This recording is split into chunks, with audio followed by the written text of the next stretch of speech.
وقع خلاف بين الفنانة شيرين عبد الوهاب وزوجها الفنان حسام حبيب خلال قضاء أجازة في العاصمة اللبنانية بيروت.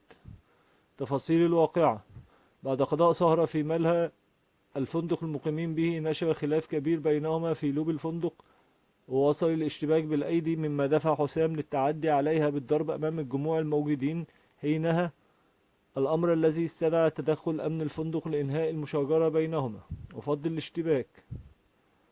وفي سياق متصل، علقت الإعلامية نضال الأحمدية على أنباء مشاجرة شيرين عبد الوهاب وحسام حبيب، وأشارت إلى أن شيرين ما زالت ضحية، وسيكتشف الجمهور ذلك الأمر خلال الفترة المقبلة.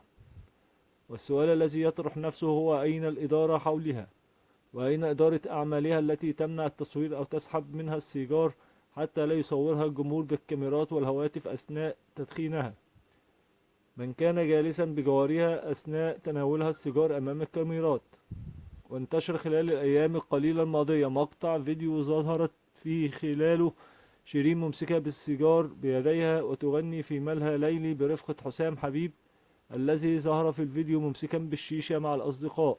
وقدمت شيرين خلال الفيديو أغنية صبر قليل وسط تفاعل الكثيرين من الحضور، كما تداول لها مقطع فيديو آخر على مواقع التواصل الاجتماعي أثناء رقصها بشكل هستيري على أغنية يا ليل، وبجوارها الفنان حسام حبيب زوجها.